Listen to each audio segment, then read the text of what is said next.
La France est désormais le premier pays au monde à interdire l'octroi de permis de recherche d'hydrocarbures sur son territoire depuis le 30 décembre, date de l'adoption de la loi Hulot sur les hydrocarbures.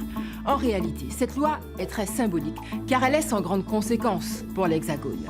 En France, on n'a pas de pétrole, mais on a des idées. La France a un peu de pétrole concentré dans les bassins parisiens et aquitains, mais il ne représente que 1% de la consommation française. En revanche, la Guyane, elle, se trouve sur le plateau des Guyanes, géologiquement riche en pétrole. Ce plateau comprend notamment le Venezuela et ses premières réserves de pétrole de la planète.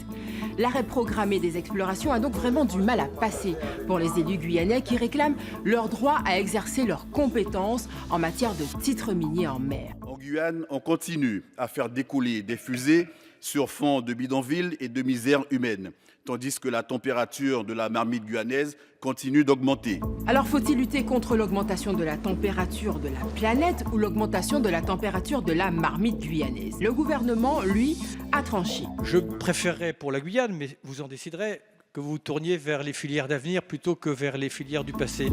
En 2011, Total, Tullow Oil et Shell annoncent avoir trouvé un gisement profond à fort potentiel.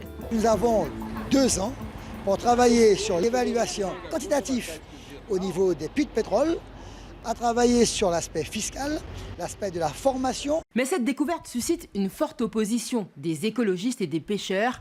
Elle intervient quelques mois après la plus grosse marée noire de l'histoire américaine, provoquée par l'explosion de la plateforme Deepwater Horizon dans le golfe du Mexique.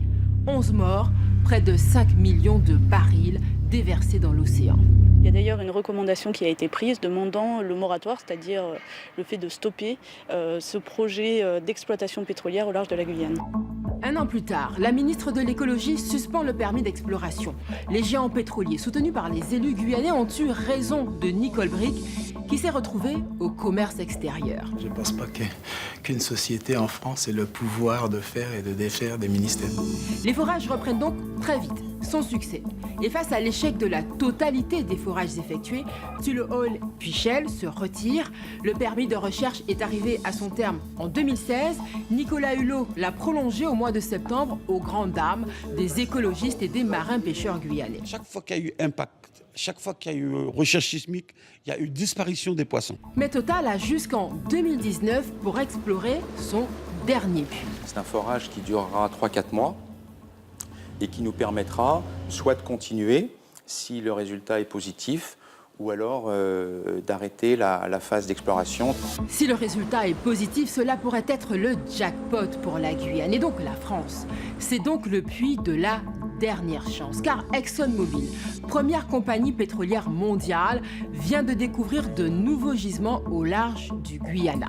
La totalité de ce que nous avons découvert jusqu'à aujourd'hui s'élève de 2,5 milliards de barils à 2,7 milliards de barils. Et ça, c'est juste pour la première zone d'exploration. Des découvertes qui pourraient valoir 40 milliards de dollars.